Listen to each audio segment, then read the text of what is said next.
Hello friends, welcome back to Reena's kitchen. આજે આપણે બનાવીશું ઘઉંના લોટમાંથી બનાવેલી ચોકલેટ કેક.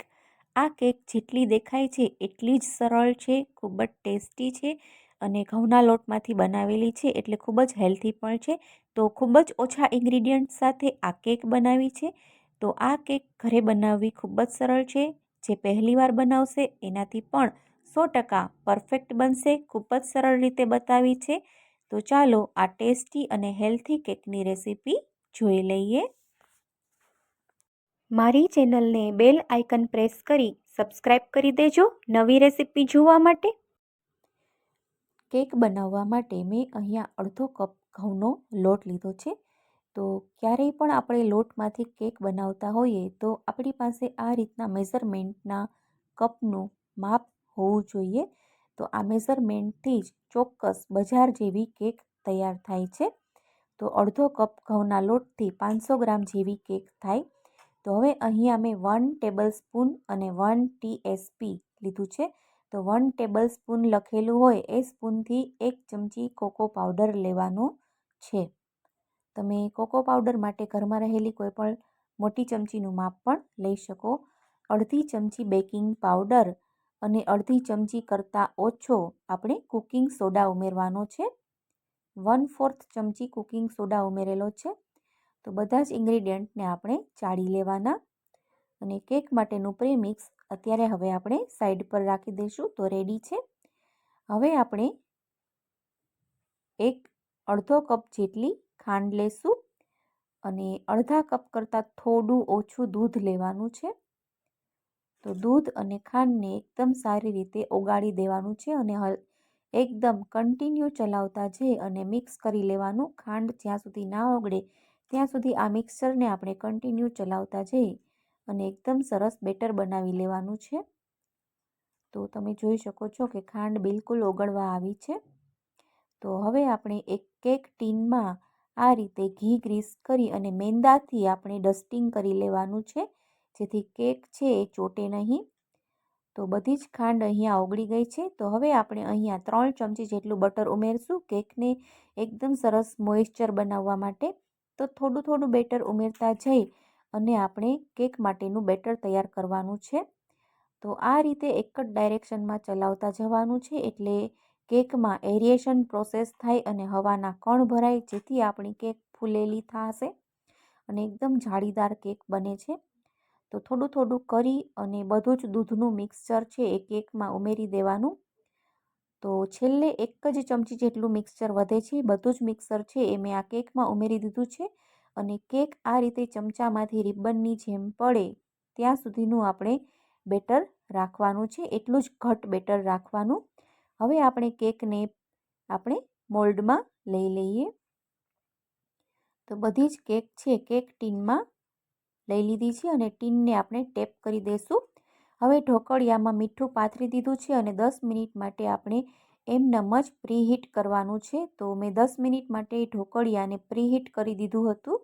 તો હવે આપણે સ્ટેન્ડ ઉપર આ રીતે કેકનું ટીન મૂકી અને ઢાંકણ ઢાંકી દઈશું અને કેકને રાઈટ 30 મિનિટ સુધી આપણે કૂક કરવાની છે. 5 મિનિટ માટે ગેસની ફ્લેમ મીડિયમ ટુ હાઈ રાખવાની છે અને 5 મિનિટ પછી સાવ સ્લો ગેસની ફ્લેમ પર કેકને 30 મિનિટ કૂક કરવાની છે. તો 30 મિનિટ પછી તમે જોઈ શકો છો કે કેક સરસ તૈયાર થઈ ગઈ છે, એકદમ સરસ ફૂલીને રેડી થઈ ગઈ છે. તો કોઈ પણ ટૂથપીક કે ચપ્પુની મદદથી આપણે જોઈ જોવાનું, ઇન્સર્ટ કરવાનું. તો કેક છે જરા પણ ચોટતી નથી, આસાનીથી નીચે સુધી જાય છે અને ક્લિયર બહાર આવે છે. તો ટૂથપીક એકદમ ક્લિયર બહાર આવી ગઈ છે. તો આપણી કેક બનીને બિલકુલ રેડી છે.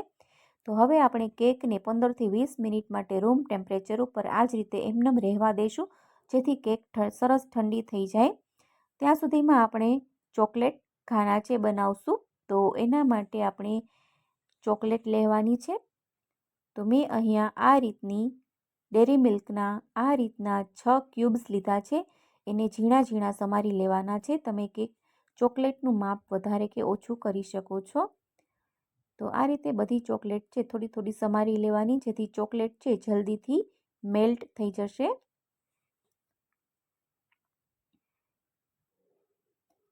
તો બધી જ ચોકલેટ સમારી લીધી છે. તો હવે આપણે ડબલ બોઇલરની મેથડથી કેક ચોકલેટને મેલ્ટ કરશું. તો મેં અહીંયા થોડું દૂધ ઉમેરેલું છે, 3 થી 4 ચમચી જેટલું દૂધ ઉમેરેલું છે 6 ક્યુબ્સમાં.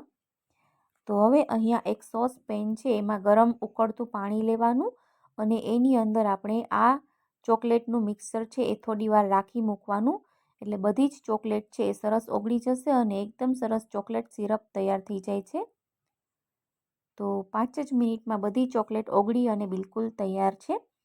તો હવે આપણે જે તૈયાર કરેલી કેક છે એને થાળીમાં લઈ લઈએ. તો તમે જોઈ શકો છો કે એકદમ સરસ જાળીદાર, ફૂલેલી, સોફ્ટ અને ફક્ત અડધા કપ ઘઉંના લોટમાંથી જ આટલી સરસ કેક બનીને રેડી થઈ છે. એકદમ જાળીદાર અને સોફ્ટ કેક બનીને બિલકુલ તૈયાર છે. તો હવે આપણે ચપ્પુની મદદથી કેકના 2 પાર્ટ કરી લેશું. મેં આ રીતે છરીની મદદથી કેકના 2 પાર્ટ કરેલા છે. તો હવે આપણે એક વાટકીમાં 1 ચમચી ખાંડ અને થોડું પાણી ઉમેરી અને એને ઓગાળી લેવાનું, એટલે એ સુગર સિરપ થઈ જાય છે. તો સુગર સિરપ આપણે કેકમાં આ રીતે સ્પ્રેડ કરી દેવાનું છે. સુગર સિરપ લગાવવાથી કેકનો સ્વાદ ખૂબ જ સરસ આવે છે અને કેક જરા પણ ખાઈએ ત્યારે ડ્રાય લાગતી નથી અને ખૂબ જ ટેસ્ટી અને મીઠી લાગે છે. તો સુગર સિરપ જરૂરથી તમે લગાવજો. તો આ રીતે બંને લાટાઓ પર સુગર સિરપ છે એ સ્પ્રેડ કરી દેવાનું.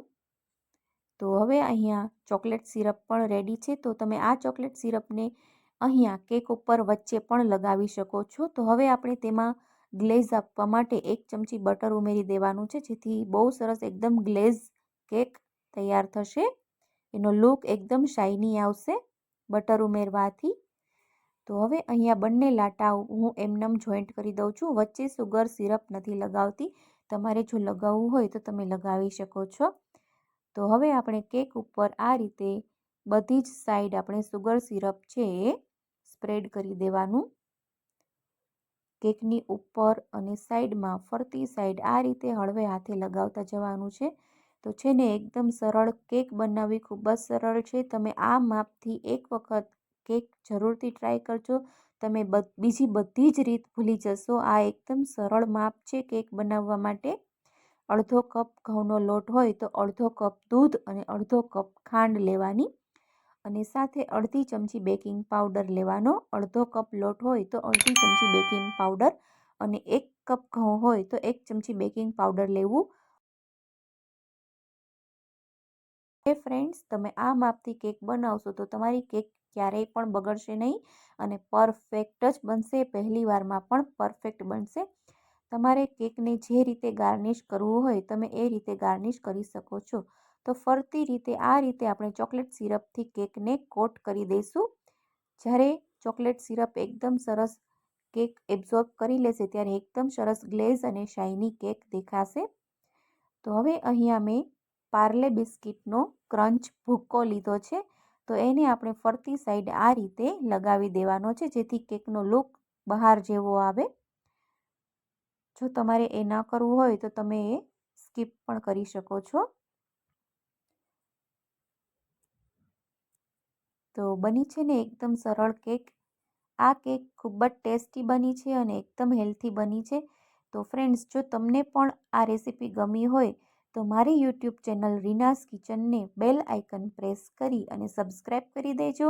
આવી સરળ, ટેસ્ટી, હેલ્થી અને નવી રેસીપી જોવા માટે. તો હું રીના ફરી મળીશ એક નવી રેસીપી સાથે. અને હા, જો તમે ફેસબુકમાં જોતા હોય તો મારા ફેસબુક પેજને ફોલો કરી દેજો. અને જો રેસીપી સારી લાગી હોય તો મને કમેન્ટ સેક્શનમાં જરૂરથી જણાવજો. હું તમારા બધાની કમેન્ટ રેગ્યુલર રીડ કરતી રહું છું અને એના આન્સર પણ આપતી રહું છું. તો રેસીપી જોઈ અને ચોક્કસથી કેક બનાવી લેજો. Thank you for watching. Bye bye. Take care.